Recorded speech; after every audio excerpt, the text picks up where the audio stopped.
Welcome to Islamic Life Coach School Podcast. Apply tools that you learn in this podcast and your life will be unrecognizably successful. Now your host, Dr. Kamal Akhtar. Hello everyone. Peace and blessings be upon all of you. Today I have a special episode for you. I am starting a series where I will be interviewing very successful Muslim women that practice mind management at some level or another, which is the secret behind their success in the world. Today I will be interviewing Dr. Serene Shereef, a very good friend of mine. Dr. Serene Shereef is a trauma acute care surgeon and a mindfulness and productivity coach who helps exhausted professional moms struggling with burnout and overwhelm to take control of their time, mind, and energy.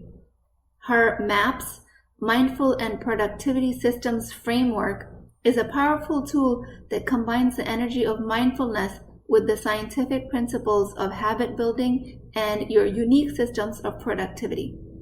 Her goals are to help you discover clarity, design your dream life, and build nano habits as well as mindful productivity systems that helps you live your best life. You can contact Dr. Serene Shereef at serenitywellnessmd@gmail.com or through her website at serenitywellnessmd.com. She also has a multitude of free services to help you get started with your mindfulness and productivity journey, including Mindfulness and Productivity Systems podcast, a Facebook support group, and a YouTube channel. I will leave the link in the show notes. But during this interview, I want you to pay extra close attention to what thoughts and feelings you can borrow to drive actions in your life that can then create successful results for you as my listener. All throughout the interview, you will notice that I will be pointing out different thoughts that I am going to borrow myself. And please take advantage of this time that I spend with this beautiful soul, Dr. Serene Shereef. Okay, assalamu alaikum. I have Dr. Serene Shereef here. How are you? I am doing great. Thank you so much for having me. Of course, I wouldn't exchange it for anything in the world. This is incredible opportunity. For those of you who don't know, Dr. Serene Shereef and I have met online and have met in person. And I usually don't go on these types of ventures, but it was an incredible opportunity. I took it and our kids clicked. They got along very well and we hung out in Orlando for one day and it was just a magical day. Thank you so much for that. So I want to start out just with a little bit of an introduction of what you do and how many hats do you wear and why you do all of those things. Sure, absolutely. And thank you as well. I agree. The last couple of years, I feel like with the pandemic, there's been such an opportunity to connect virtually. And, but, just as with any friendships that you make, it doesn't always go, smoothly. I feel like, I've been so grateful to know you. And there's so many ways that, we have really connected, not just with all the work that we do, but then also our children are so, close in age and just some of the fun things they like to do. And it was really a magical time in Orlando. So I guess everything in Orlando has to have a little extra sparkle in them. A little bit of magic. Alhamdulillah. And when I think about the hats that I wear, it's really, I am actually trying to create a single hat that I wear. So that's, I'll explain more in a little bit, but just generally for everyone to kind of get to know me, I am a Serene Shereef. I'm a trauma acute care surgeon. I used to work full-time, but now work part-time.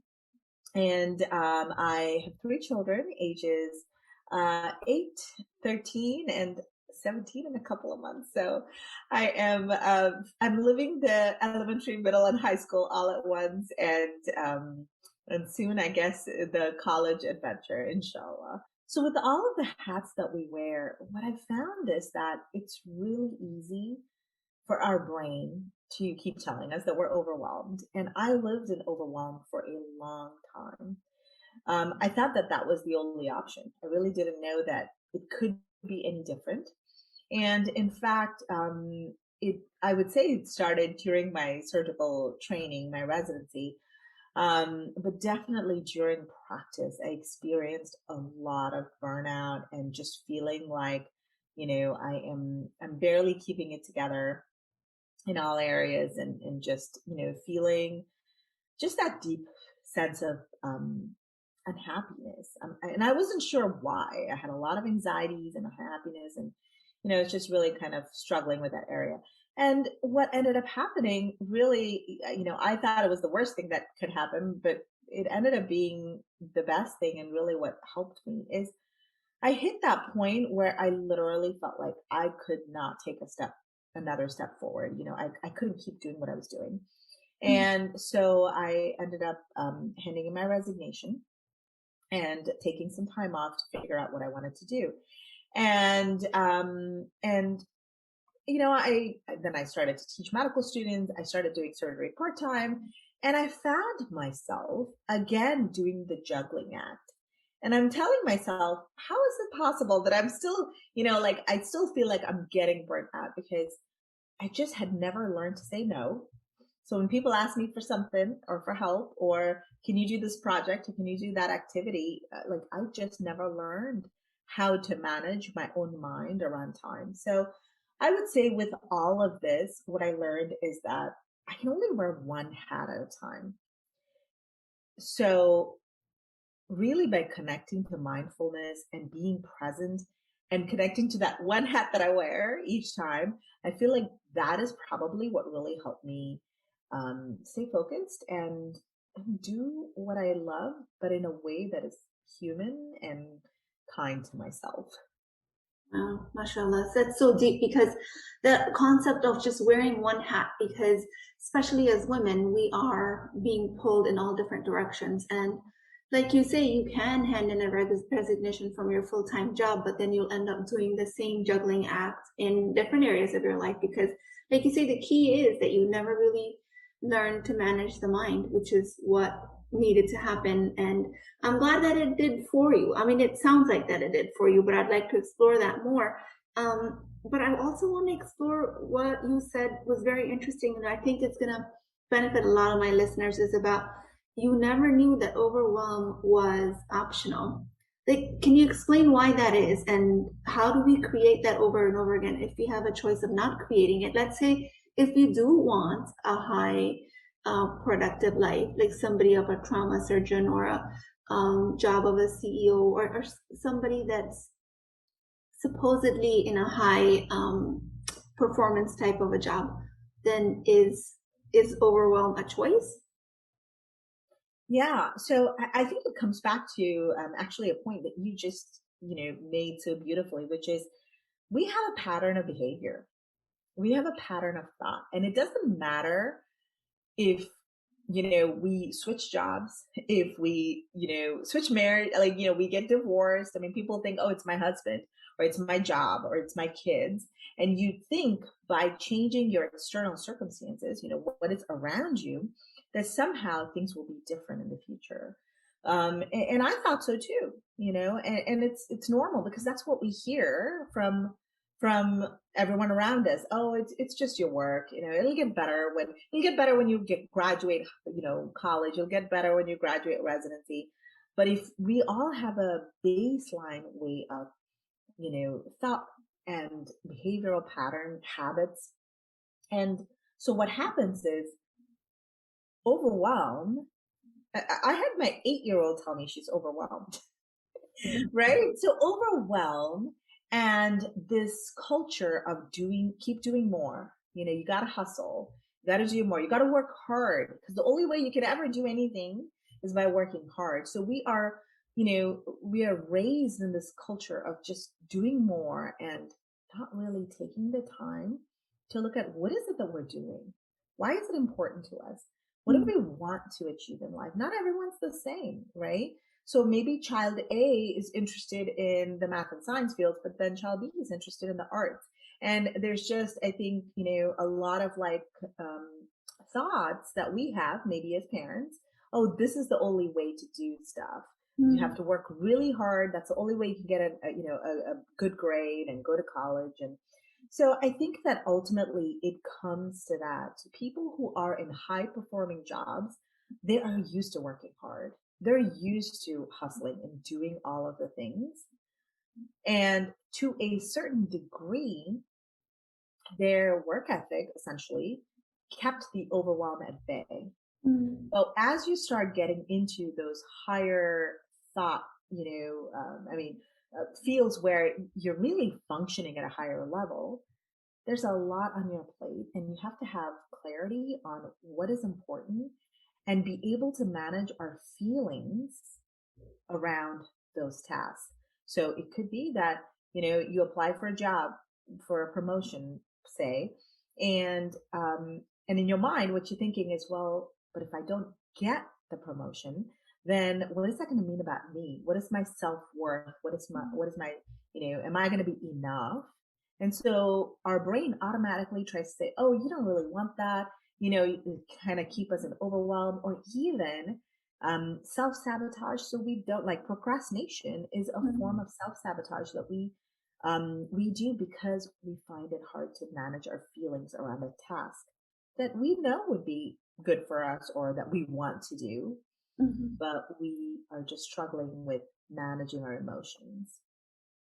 Yeah, mashallah. So for those of you, Dr. Serene and I, we are both trained in the same philosophy with the model in mind of the CTFAR. So correct me if I'm wrong, but a lot of what I heard is that overwhelm is optional, and you can really create that based on how you decide to take in the filter of your mind, and you can be in a high performance job and do it from a place of really not overwhelmed, and do it from a place of peace, serenity, love for yourself, prioritize yourself, and those are also options. And that's where the creativity of the mind lies, where you want to pursue your high performance or you want to stay at home.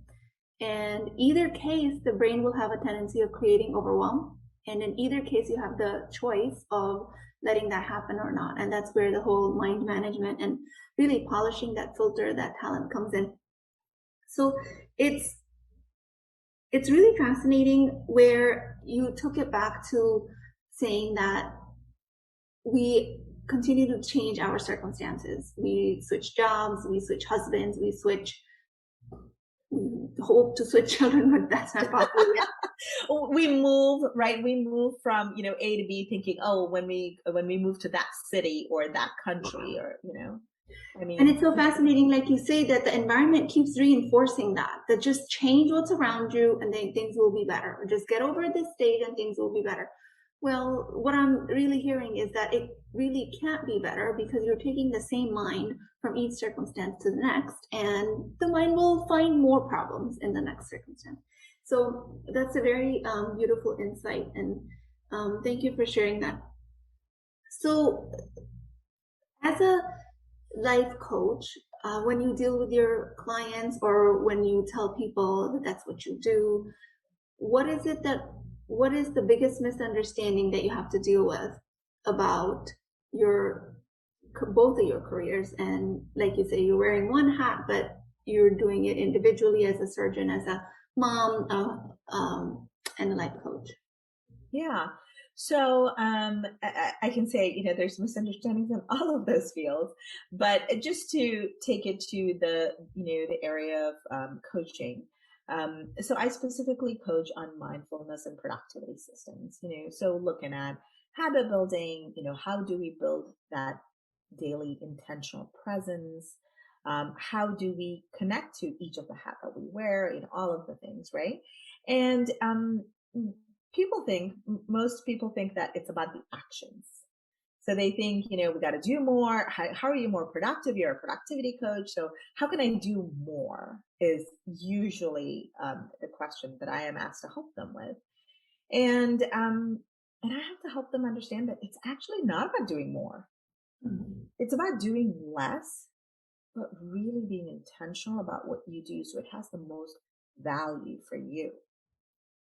And so we spent a lot of time really looking at building clarity and building what our thoughts are going to be. So building that intentional model of, what is it that you want to create, and how do we create that? Because it first starts in our mind. As we just talked, we can change our circumstances, we can do all of the actions, but if our thoughts aren't connected and we aren't managing the negative emotions that might sometimes come up, and we aren't looking to see if our actions are aligned and connected to our life vision and core values, then we're not going to be happy with the results that we see. So I think really kind of bringing it back to that. And they do like knowing that they can do less. So that's always a positive thing. And it's true. I mean, even as a CEO, even as a, even as a surgeon, as a mom, I used to believe, like, as a mom, my value as a mom is how much I could do for my children, like how many activities I could take them to, the play dates, all the fun things. And then I realized, you know what? They just want me to be, be present with them. So the pandemic helped a lot, but we had already started the process of just cutting down on things and spending more time just being present with each other, rather than, worrying about, how many more things can we kind of get done in that day or the weekend or whatnot. Yeah. So really, I'm getting a lot of the messaging that I'm getting is that it's about quality, not necessarily quantity. And that includes your intentions, includes the amount of actions you take. And all of that reconciles into based on what your values are. And you can really design your life based on that. And like you say, it is a relief to find out that it's not more that you have to do. You probably are already doing a lot. It's about the quality of what you're doing. So that's always good news. I'm sure both of our listeners are gonna be relieved with that. I mean, subhanAllah, you're my role model. MashaAllah, you seem like a picture of perfection. But like, as with anybody else, you're a human being. I'd be interested to know what challenges you're facing right now, and what mind do you bring to that challenge to be able to overcome it? Sure. I can promise you I am far from perfection. and honestly, it was embracing my imperfections that allowed me to, I think, really be happy. So I used to think, I feel like in our training and, a lot of what we do, especially in surgery, there's just, there is people who are drawn to it tend to be perfectionistic. And then you are, you're constantly like critiquing yourself. You're being critiqued. Every, change in the procedure that you do could have a significant impact. So I feel like, for most of my adult life, I've had a very active judge. And what I mean by that is there are ways that our brain works to keep us safe. And then when these voices get out of hand, they actually self-sabotage us. And this is based on some of the work by Shirzad Shamim. He does work on positive intelligence coaching, and I'm doing a coaching certification through his program. And it was really amazing to learn that the voice that I hear in my head constantly telling myself that I'm doing it wrong, I'm, like somehow screwing up, and I'm a failure, and I'm, not doing all the things right, and I'm not good enough, all of that is not true. We all have a judge in our brain. It's just part of our survival mechanism, evolved, from when we were little. And some people's judges are more prominent, and some are less. But I think for me, it was prominent, and then it like became the predominant voice. So I really had to work hard, and I still have to bring awareness when I hear these voices in my head. Not that I'm hearing delusions and voices, but when I'm hearing myself say, why are you doing this wrong? What is wrong with you? And all of those types of things, I remind myself, how would I talk to myself if it was my child? And there are different ways to shift this, but for me, that was the biggest that was the biggest way, because I know I would never talk to my child like that, right? Mhm. So I started kind of reminding myself, I am enough. And I made dinner and it was, like maybe a little burnt, and like, it's okay. It's going to be fine. We brush off the burnt corners and we still eat it anyway, right? If you clean the house and there's still, like we start to look at the things that used to kind of drive us, like make us feel uncomfortable, feelings of discomfort, frustration, anger. And you see, if is it okay to be angry? Is it okay to be uncomfortable? How do you embrace that? How do you embrace the fact that you are human? I mean, so these are the questions, I think, with curiosity, and like we were talking earlier about loving ourselves, giving ourselves compassion. What would it look like if we loved ourselves, if we accepted ourselves exactly as we are, and we didn't have to be anything more? We didn't have to, be the first mom in the pickup line, or, like get that promotion, or bake cookies, or, or any of those things that we think will be the reason we feel happy. And ultimately, I think embracing imperfections is an important step in being able to love ourselves. InshaAllah. Yeah. So, like, what I'm hearing also is, I mean, it's my it's a little bit of my habit that whenever I go through, let's say if I'm reading a book or something, I always figure out what the crux of the message was, just so I can learn something I from love it. that. I think that's great. It's a way to, be Thank you. connected. So, in terms of your challenges, you're saying that it's about really, for you, it was that self-critical voice that was a lot of times being borrowed from your environment, be in the practice of surgery, be in the practice of being a mother. And it was really about accepting your imperfections and quieting that voice of that critic, the inner critic that you have literally nurtured, but not knowing that that's what you were doing.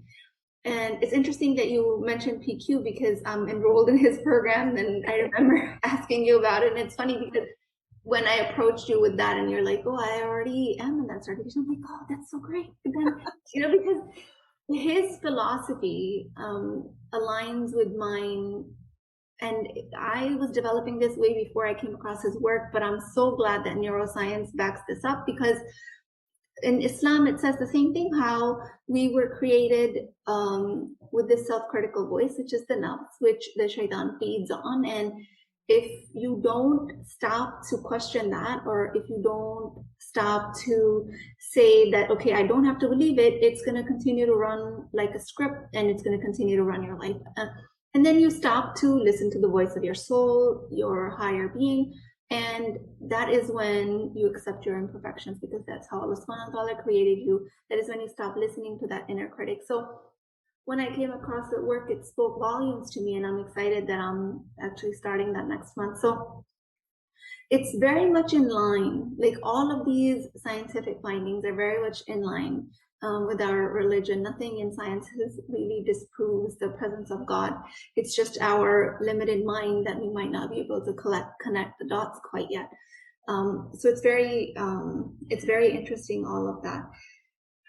What I wanted to ask you next is about, let's say, mashallah, you've gathered so much experience in these fields of social sciences and surgery and medicine. If you were to write a book, what would it be about, and what would the message be? I think that I've actually been really interested I love to write, and I have been writing, journaling for myself. And as I explore some of the things that have come up, what I really see is that, like you were saying, there's so many things that are connected. And sometimes we come across these, little tidbits of knowledge, the wisdom, the love, the connection, the curiosity. Through our life journey, we come across different things, and they all seem random, right? When I look back on my life, I look at how many random choices, it seems to be random, have taken me and brought me where I am right now. And I know that there's still more to come. So I think what I would love to do is to connect some of these, seemingly random um, dots of knowledge and wisdom, and connect it back to my belief and my faith, and how the challenges that come up, the opportunities that come up, the thoughts that come up, all of those things, how do we really manage it with ease? I remember one time, actually, why one time? Today morning, I was doing something. I'm like, this is so hard. And so many times in our daily life, right, we say, this is hard. This is not fair. This is, difficult. And one of the new thoughts that I'm trying to adopt is when I look at something and I think this is hard, is to instead ask myself with love, with compassion, with curiosity, what would this be like if it was easy? And so to bring back to the question, but I want to write a book on what life would be like, what productivity, what are like designing and creating a life of ease would be like if we allowed our feelings, if we embraced our imperfections, if we were authentic and true to who we are. I'm a huge fan of Brené Brown, so I think my book would be like a combination of Brené Brown and Brooke Castillo and Shirzad Jameen and all of these people, but in a way that really gives transmits my message, which is, what if life wasn't hard? What if life was easy? What would that look like? What would love do in this circumstance? What would ease be looking like in your daily actions? And of course, it wouldn't be me if I didn't include some habit building tools and some productivity tools in there. But I think it's really about connecting to our mind and really building that relationship, because honestly, for 40 years, I felt like I never spent any time connecting to me as a human. And when I realized that, all of the things that I was critiquing myself and, all of the judge thing, right? But Allah loves me as I am. Yeah, alhamdulillah. So how can I see myself without all of the filters?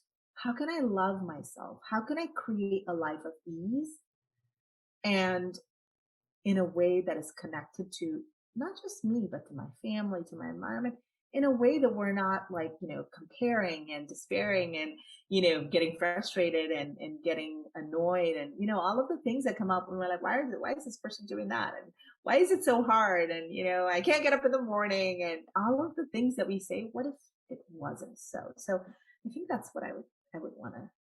Wow. That's the book I want to read. so I want to write it. Only write a book that you want to read, right? Otherwise, what's the point? And at least, even if no one reads it, at least I'll read it. I'll read it. I mean, I'll definitely read it. So it's interesting that you say that, because most of the very high quality thought that you offered, and that's what I always encourage my listeners to really pay attention to, even in my podcast, is that when these thoughts come, why am I the one snoozing the alarm? Why am I the one burning the dinner? Why am I the one not with the corner office and the windows and the staff? And when these self-sabotaging types of thoughts come, the answer isn't to go into positivity, because that becomes toxic positivity, and that's not what we're saying at all. And it's fascinating to really see that in action with you as it unfolded right here. And you answered my question, is most of those answers are questions. What would love do in this case? How can I tie this to my family, my personal growth, my faith? How can I live a life of ease? You're not telling yourself this is what I have to do because otherwise I'd be negative. You're really diving deep into curiosity, which is what I go by, because when you're in a sort of a negative, self-sabotaging type of a place, the way to come out of it is not positivity. Sometimes repetitive positive thoughts work and positive affirmations work, but the really way to open doors for yourself is to be curious, because then your brain will present to you the answers that are correct for you. If you're trying to adopt positive affirmations, those are somebody else's thoughts, created results for somebody else. Sometimes it works for you, but for most of the time, when I'm trying to coach clients, what ends up happening is that they become rather walled off, that, oh, it's just about me thinking this instead of that. And that's not at all what we're teaching. We're saying, just be open, just be curious, and then you'll find that your fitra, your higher wisdom, will automatically take over. And so that, I think, it's beautiful, and thank you for offering that. I just want to add to, a message that I think is so key that you pointed out is, there is a belief out there that, yes, you just have to switch your thoughts. You just have to have some positive thoughts, and somehow everything's going to get easier. And so, again, all of these, like I've lived it, like I did that for some time, and it, it works to a small degree. So it gives you that illusion, oh yeah, it's working, like it's all good. And then what I realized is that I have so many feelings that I had swept under the rug, that every time something would be stressful, like these thoughts would come up because I never actually dealt with it. Yeah. So really a lot of my growth and my, challenge has been to allow my feelings, to sit with them, and then to ask myself questions, because questions, again, asked not like, what's the matter with you? What's the problem? But, questions coming from a place where, no matter what, that you already are loved and you belong, that you're worthy and you're enough as you are. And when you start from a place like that and you ask yourself questions with love, with compassion, with curiosity, then I do believe that, our brain offers us the answers. We don't have to go searching, looking for anyone else to give us the answers. By connecting in that space of deep love, you're able to say, what's the matter? And a lot of times when I even talk to myself, like I use a lot of endearments, like, cause, like, what's the matter, love? Like, what's going on? Do you need a hug? And because sometimes you're just, our mind feels, again, indulging in that thought maybe of confusion or anxiety, and you just need to give yourself that love and then just ask, what is it that you actually need? And see what comes up. Well, mashallah. Yeah. So coming from that place of love and really self-acceptance is the key, not even just curiosity, because the way our brain works, it'll probably just turn curiosity into a negative thought as well. So it's always good to have that solid foundation, and you give yourself the love language that works best for you. And I tend to do the same, and I write a lot as well. And I do a lot of appreciation for myself, because language of appreciation is very important to me. And I say, I do hard things, and I make hard things easy for myself, and I do it beautifully, and I can do it. And that's my talent. And that's something Allah subhanahu wa ta'ala has placed me on earth to do, and I'll do it over and over again. So when people say, oh, you do so much, this is so hard, how do you do this? Instead of internalizing that, I have to really sit there and tell myself, okay, this is how I appreciate myself. Because if I didn't do what everyone else thinks is hard, then I haven't really fulfilled my role, that I haven't really utilized my talents, my resources, my support even, because my family understands this is what I do. My husband supports me, my in-laws, my immediate family, and all of that. So using all of those resources that you have to your benefit, and really speaking the language of your love to yourself, to be able to come from that place of positivity, and then be curious about all of these demons that in the closet that you have locked up, or these feelings that you shoved under the rug and you've hidden them for a long time. So it makes it easier to expose them. It makes it less scary somehow, because a lot of people get stunned in this phase of personal growth. I don't want to look there. Oh my God, there's so much trauma, there's so much tragedy, there's so much bad memories. I don't want to go down that road. And it's completely safe. And that's actually what I say is Shaitan's best trick, is that he hides all of these things and he makes it look like it's real and it's a fact of life, when all of these are really just thoughts and narratives on repeat. What do you do to self-educate? Well, so first of all, I'm a lifelong learner. I've long accepted and embraced that identity of myself. So I love to learn, and every year I do things to. I should say I find things that I'm really passionate Or about. you should say that things find you. Well, things find me, and I'm learning constrained, but it is a work in progress. But so there are so many things that I'm passionate about, and I allow myself to do a couple of things each year. And it varies. Like one year, it was actually a lot of cooking and baking. And one year it was finances, how to manage my finances. How do I understand things? So I think every year I kind of explore what it would be. And so I love to learn. I am a very audiovisual learner, so it's a lot of YouTube. It might be courses or programs, and then I love to read as well. So books. So ultimately, it's really like I've got this like plate of things that I really want to learn. I want to learn everything, but I try to kind of go one bite at a time. One year I almost signed up for like a 6-month culinary program, and then I'm like, no, I cannot do that. I don't have time for it.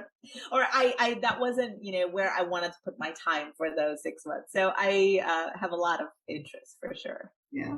So I love the thought switch that you just did. You said, oh, I don't have time for that. And you said, oh, I don't want to put my time there. And it happens so quickly and it's so incredible. It happens to me all the time. So it's good to see it unfold live. And that's how you catch yourself. Like people who say we do mind management, we practice mind management, it's an ongoing process.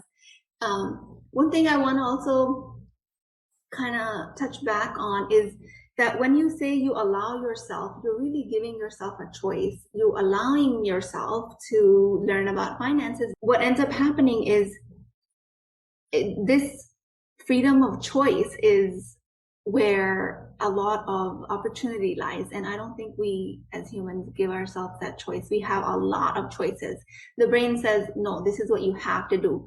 This is something you're obligated to do.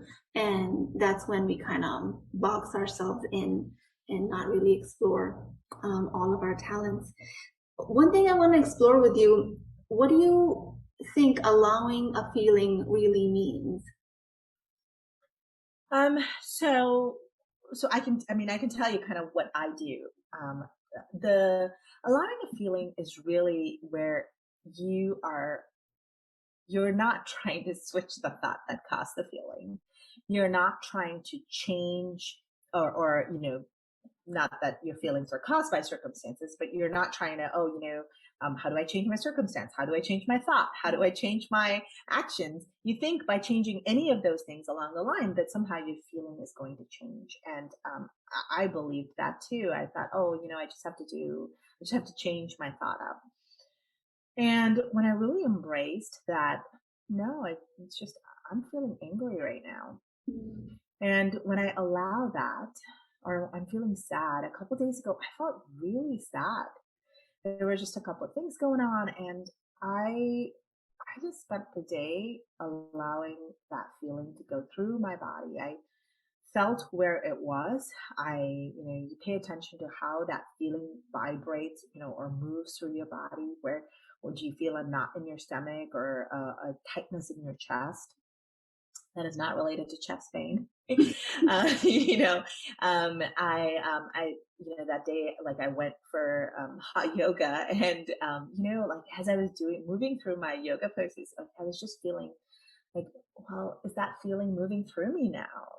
Do I feel it anywhere else? And just not that I'm sitting there and like crying all day, but I am feeling I am I don't know if feeling is descriptive enough, but I am really allowing my body to experience that emotion in a way that before I would just be trying to ignore it or resist it. Resisting might look like, you're trying to do Netflix instead of, like, so you can stop thinking about it, or you might buffer where you do, you might do some emotional eating, or you might try to distract your thoughts and your feelings with another activity. So allowing a feeling is really feeling where it is in your body, not trying to move it or push it away. And ultimately, one of my coaches a long time ago, before I even knew about the thought model, he shared this with me, and I feel like this sort of exemplifies what it is.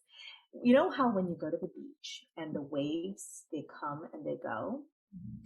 So our thoughts and feelings can sometimes feel like that. We might not always have control over them, right? The waves, they're coming and they're going. But sometimes we try to hold on to it because we think that somehow we can control it, or we can change it or manipulate it. But what if we knew, as the beach knows, okay, that's fine. Sometimes the waves, they might take a few of my sands, or they might create an impact in my life, but I am still the beach. And I am still enough. I'm, powerful in my own being, and to accept and acknowledge that power. So when I have thoughts or feelings that kind of really take my breath away, or I might have feelings that I'm processing through, I know at the end of it, it's going to be just fine. And it's believing in my own soul to allow myself to go through that experience. Wow, talk about a visual learner. You painted such a beautiful picture there with the beach and the waves. That's definitely going to stick to me as well, and inshallah for everyone's benefit as well. It's been an incredible interview. Thank you so much for your time. I kind of want to close this by asking you, what is your one favorite thought that you can let us borrow? I have thoughts actually written up. So, when I am struggling, when I'm doing something and I need something to help me. And I have many thoughts. But I think that the thought that really guides me and, helps me make decisions when there are tough decisions to be made is, what is the most loving thing that I can do right now? Whether it is for myself, whether it is for my children or my clients or my patients or, whomever, just connecting to what is, if there are decisions to be made, I feel like, connecting back to love and compassion is always a good guide. SubhanAllah. And I feel love and mercy of Allah subhanahu wa ta'ala is a quality that doesn't get tapped into enough. And that's mostly because of our own limitations, because we're not loving ourselves and we're not being merciful to ourselves. So what can I do from a place of love in this situation? That's a beautiful thought. And actually, just to connect to that thought, a lot of times people actually try to do things because they're afraid, right? So a lot of times our actions are driven by fear or something we're trying to move away from. Even, if you don't pray, Allah's going to be mad at you. We teach that, but what if instead we said, Allah loves you, and connecting to the love and mercy, and then saying, what would that prayer look like when you go cook dinner because you love your family and you're saying dhikr and you're connected? What would that meal look like? So every action that we do has a blessing in it. And instead of trying to do something because we're afraid that something's terrible is going to happen, what if we said, what if something beautiful is going to happen? What would it be like if I could really, just in the process of doing my laundry, I could feel that, barakah. And so I think that's always connecting back to love and mercy instead of running from fear and anxiety is definitely the place where we can be our best self. Yeah. Wow. That's deep. So next time I know what I'm going to do, I'm going to be like, what is Dr. Shereef going to do? That's what I'm going to ask myself. Thank you so very much. It was awesome seeing you. Thank you very much for your time. I really appreciate you. And inshallah, we'll get in touch soon. Inshallah. Thank you. If you're interested in getting coached by me, I'm offering a very affordable opportunity to do that with Wisdom Wednesdays. This is not a course, not a lecture. This is an opportunity for live coaching, real change with Islamic adab and etiquette. You do not need more information. You actually need a space to create change. At $19.99 a month, which is the price of takeout dinner, you as a Muslim woman will create confidence, intimacy, and connection without shame or fear of judgment, because your privacy is my highest priority. So join at www.islamiclifecoachschool.com, resources, Wisdom Wednesdays. I'll see you inside, inshallah.